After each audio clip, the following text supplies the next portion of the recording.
අද 2025 12/6 තමයි මම මේ වීඩියෝ එක කරන්නේ. මම මේ වෙද්දි ඉන්නේ ගෙදර ඇවිල්ලා. මට මගේ channel එකේ subscribers ලගෙන් ඉල්ලන්න දෙයක් තියෙනවා. මොකද්ද මේ වෙනකොට ඔයගොල්ලෝ දන්නවා මේ ලංකාවේ සෑහෙන විශාල ආපදා තත්ත්වයක් ඇවිල්ලා තියෙන්නේ. එතකොට ඒකෙන් මිනිස්සු ගොඩක් අවතැන් වුණානේ. ඒ වගේම ඉගෙන ගන්න ළමයි ගොඩක් අවතැන් වෙලා ඉන්නේ. ඒගොල්ලන්ගේ ඊළඟ වාරේ පටන් ගන්නවා ළඟදී.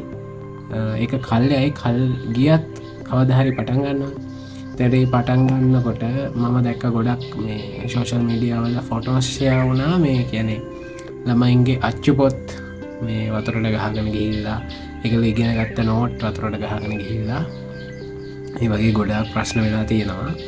ඉතින් මේ වෙලාවේ මගේ channel එකේ ඉන්න කැම්පස් ළමයි සහ සබ්ස්ක්‍රයිබර්ස්ලා මේ නංගිලා මල්ලිලා අයියලා අක්කලා හැමෝම ඇත්තටම තමන්ට පුළුවන් විදිහට ඔයා විශ්වවිද්‍යාල ශිෂ්‍යයෙක්, ඔයා නිදහස් අධ්‍යාපනයෙන් ඉගෙන ගත්ත ශිෂ්‍යයෙක් විදිහට තවත් නිදහස් අධ්‍යාපනයෙන් ඉගෙන ගන්න ළමයෙකුට හෙල්ප් එකක් කරන්න. මේ එතකොට ඕගොල්ලන්ට ඒකට වියදමක් යන්නේ නැති ක්‍රම කීපයක් මම කියන්නම්. මේ කියන්නේ ගොඩක් මේ කැම්පස් ළමයින්ට තියෙන ප්‍රශ්නේ ගම ඒගොල්ලන්ට වියදම් කරන්න සල්ලි නැහැ. මේ මොකද ඒගොල්ලොත් මම දන්නවා ඕගොල්ලොත් අමාරුවෙන් තමයි මේ මැච් එක ගහගෙන යන්නේ. ඕගොල්ලන්ට පුළුවන් ඕගොල්ලන්ගේ මේ අච්චු පොත් හරිද අලුත් සිලබස් ඇත්තේ මං හිතන්නේ මේ වෙනකොට. එතකොට මේ අච්චු පොත් ටිකක් හොයලා මේ තියෙන අයගෙන් එකතු කරලා ඔයාගේ අයියලා අක්කලා වෙන්න පුළුවන්. ආපදාවල ලොකුවට හානි නොවච්ච ප්‍රදේශවල ඉන්න මේ අයගේ ඉහළ පන්තිවල ඉහළ ශ්‍රේණිවල ඉගෙන ගන්න ළමයින්ගේ පල්ලෙහා පහළ ශ්‍රේණිවල ළමයින්ට ඒගොල්ලන්ගේ අච්චු පොත් දෙන්න පුළුවන්. සමහර ඉස්කෝල වලින් මම දන්නවා එකතු කරන අච්චු පොත් එකතු කරපු නැති පාසල් තියෙනවා. මේ ඒ වගේ පොඩි ව්‍යාපෘතියක් කරන්න පුළුවන් ඔයගලන්ට අච්චු පොත් එකතු කරලා මේ ඒක බෙදා හරින. මේ පුළුවන් නම් ඒ වගේ දෙයක් කරන්න. එතකොට මේ වෙනකොට අමතර මහ පොළ වාරිකයක් දාලා තිනවා රජයෙන් විශ්වවිද්‍යාල ශිෂ්‍යයන්ට. මම දන්නේ නැහැ ඇත්තටම මහ පොළ හම්බෙන ළමයින්ට තියෙන ගැටලු. මොකද මට මහ පොළ හම්බෙන්නේ නැහැ. මේ ඇත්තටම ඔයගලන්ට මේ මහ පොළෙන් ඇත්තටම මොකද ඔයගලන්ට නොලැබෙන්න තියෙන මහ පොළ වාරිකයක් නේ ලැබුණේ මේ වෙලාවේ. ඉතින් පුළුවන් නම් ඒක ඔයගොල්ලෝ මේ අයින් කරන්න ඒ ආපදාවට ලක් වෙච්ච ප්‍රදේශවල ඉන්න ළමයින්ගේ අධ්‍යාපනයට මේක මේ වෙලාවේ ඇත්තරම මේ කරන්න ඕනේ වැඩක්. කොහොම හරි මේ ඒගොල්ලන්ගේ මේ අම්මලා තාත්තලා වල නැති වෙච්ච ගෙවල් ඒගොල්ලන්ගේ මේ ඉඩම ඒ දේවල් නැති වෙච්ච ළමයි ඉන්නවා. ඒගොල්ලෝ මේ දේවල් හදන ගමන් මේ දෙමාපියන්ටත් සහයෝගයක් වෙන විදිහට ඔයගොල්ලන්ට ව්‍යාපෘති පටන් ගන්න පුළුවන්.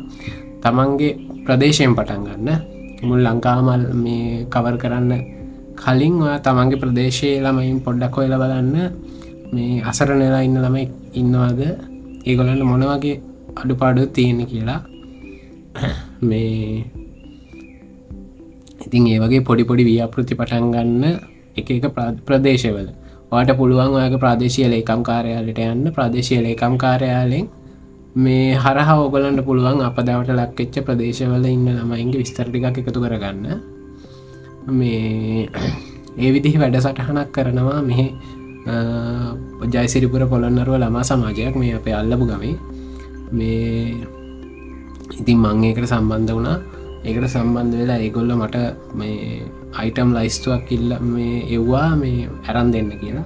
කරන ව්‍යාපෘති වලට කන්ට්‍රිබියුට් වෙන්නත් පුළුවන්. විශ්වවිද්‍යාලත් කල් ගියා මං හිතන්නේ මේ පටන් ගන්න දිනේ.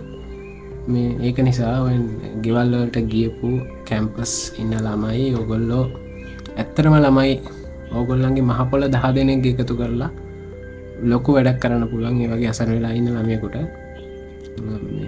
සහ විශ්වවිද්‍යාලවල ඉන්නවා මම දන්නවා එන්ටර්ප්‍රෙනර්ස්ලා මේ පොඩි ව්‍යාපාර කරන අය. ඕගොල්ලන්ට පුළුවන් ඕගොල්ලන්ගේ මේ ඉන්කම් එකෙන් කොටසක් මේ වෙලාව මේකට වෙන් කරන ඉන්න මම දන්නවා ගොඩක්.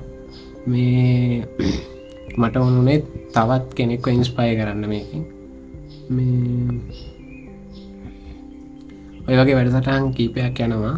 එතකොට මම අපි කරන මේ ව්‍යාපත්තම ව්‍යාපෘතිය නම ඒ ව්‍යාපෘතියේ විස්තර කීපකුත් පල්ලහින් දාන්න මගේ වීඩියෝගේ ඩිස්ක්‍රපෂන් එක මේ අපි මේ දහවිනිද වෙනකොට ව්‍යාපෘතිය අවසං කරනවා කරලා මම කටිබුට් කන විතර ඒගොල තම ඩිලිවරි කරන්න සහයගොල්ල ගිහිල්ල බාර දෙන්නේ මේ එතකොට ඇත්තරම ඔගොල්ලෝ පුළුවන්නම් ඒ දෙන කිසිම එකක් වීඩියෝ කරන්න එපා මේ ඒ ළමයි ඇත්තරම අසරන්න ළමයි නෙමේ කැනෙ එතන ඉන්නේ කලින් හොඳට පාසල් ගියපු හොඳට ඒගොල්ලන්ගේ දෙමාපියෝ වියදන් කරලා ඒගොල්ලන්ට උගන්නමින් හිටපු ළමයි ගලට හැමදේව නැතිවෙච්ච ළමයි ඉන්නවා එතකට ඒගොල්ලන්ව වීඩියෝ කරලා ඒක වගේ සෝෂල් මීඩියවල දාන්න හදන්න එපා මේ ව්‍යාපෘතිවල විස්තර ඔගොල්ල කරනවා නම් ඒවා ෂයා කරන්න කමෙන් සෙක්ෂන් එක දාන මම පින් කරන්න සහ ඉදිරියට දාන වීඩියෝවල ඩිස්ක්‍රිප්ෂන්ස් වලට අප්ඩේට් කරන්නම්ම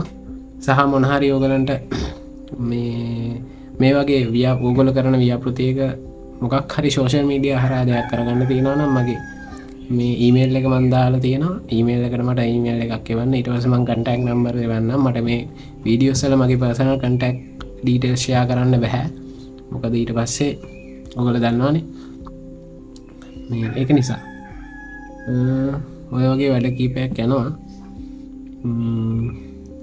ඔහොම තමයි වෙන්නේ එතකොට ඔය වගේ මේ ඕගොල්ලොත් කරන්න ඇත්තරම වියදන් එන්නේ නැහැ රච්චු පොත් වගේ හොයලා දෙන එක සහ ඒගොල්ලන්ට මේ නැතිවුණ දේවල් අයත් ගන්න උදව් කරමු විශ්වවිද්‍යාල ශිෂ්‍යයෝ සහ ඉගෙන ගන්න ළමයි හැටියට ඕගොල්ලන්ට තියෙන වගකීමක් ඒක මොකද ඔයගොල්ලෝ නිදහස් අධ්‍යාපනය ඉගෙන ගත්ත ළමයි ඒක නිසා ඒක පැහැර හරින්න එපා ඔයගොල්ලන්ට කිසිදු මේ කියන්නේ ආපදාවක් උනේ නැහැ කියලා ඔයගොල්ලෝ කට වහගෙන ඉන්න එපා මේ පරිස්සමින් ඉන්න ඒ ඉන්න ගමන් අනිත් අයත් ගැන පොඩ්ඩක් බලන්න මේ එහෙනම් මං ගිහිල්ලා එන්න